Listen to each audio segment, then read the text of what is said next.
चलिए दोस्तों बात करते हैं सीखो नए क्वेश्चन के बारे में।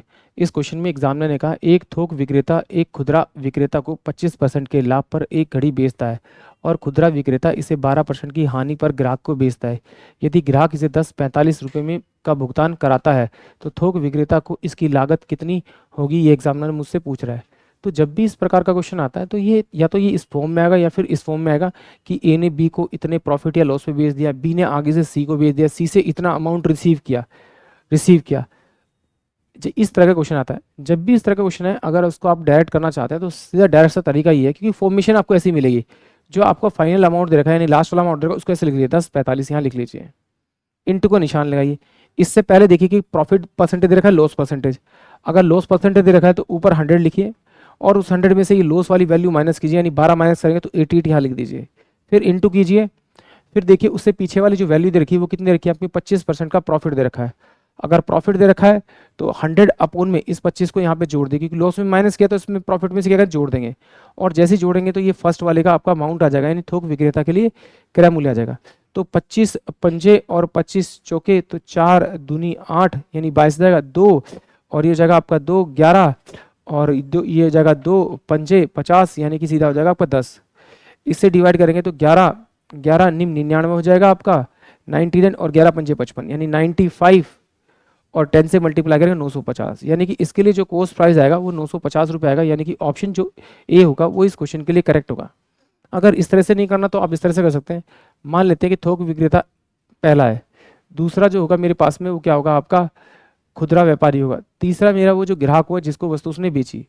पहले वाले के लिए इसकी वस्तु का रेट था 100 रुपये, ये आगे इसको बेच रहा है कितना 25% के प्रॉफिट पे, इसका 25% निकालेंगे इसमें जोड़ेंगे तो ये इसको 125 में बेचेगा। आगे ये इसको कितने बेच रहा है 12% के प्रॉफिट पे, इसका 12% निकालेंगे तो उसका 15 आएगा। फिर भी एक बार निकाल के देते हैं, 125 इंटू में 12 बटे में इसका मैं करूँगा आपका 100, तो 25 पंजे और 25 चौके 100 तो 4 तिया 12 यानी 15 रुपये। इसमें से अगर मैं 15 रुपये माइनस करूँगा तो मेरे पास जो आएगी वैल्यू वो 110 इसकी वैल्यू आएगी। यानी कि लास्ट वाले से जो उसने अमाउंट लिया वो कितना 110 रुपये लिया, बट एग्जाम ने कहा रुक जाइए, ये अमाउंट जो है वो कितना है आपका 1045। तो इसे से डिवाइड करूँगा तो डिवाइड करने पे जो मेरी वैल्यू आएगी वो 95 बाय में आपका 10 आएगी, यानी कि 95/10 आएगी, क्योंकि मैंने इस वाले को इससे डिवाइड किया, जिससे इससे मल्टीप्लाई किया उस हिसाब से मल्टीप्लाई कर दीजिए। यानी कि 100 इंटू में 95 बाय में आपका 10 आएगा, ये इससे कट जाएगा तो 950 मेरे पास इसका क्रय मूल्य आ जाएगा। किसके लिए आपका थोक व्यापारी के लिए।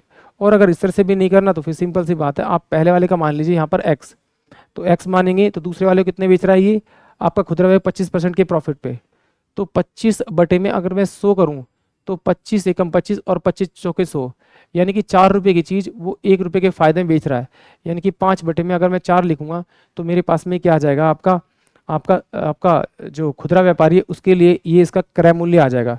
अब वो आगे इसे बेच रहा है कितने लॉस पे, 12% के लॉस पे, तो 12 बटे में अगर मैं 100 लिखूंगा आपका तो ये 4 तिया 12 हो जाएगा और 4 2500 हो जाएगा। यानी कि 25 रुपये की चीज़ 3 रुपये घाटे में बेच रहा है, तो इसका मतलब कितने में बेचेगा आपका 22 रुपये में। तो ये हो जाएगा आपका 22 बटे में आपका क्या आ जाएगा आपका 100, 22 बटे में आपका 25, तो ये बराबर अमाउंट किसके होगा 1045 के बराबर होगा।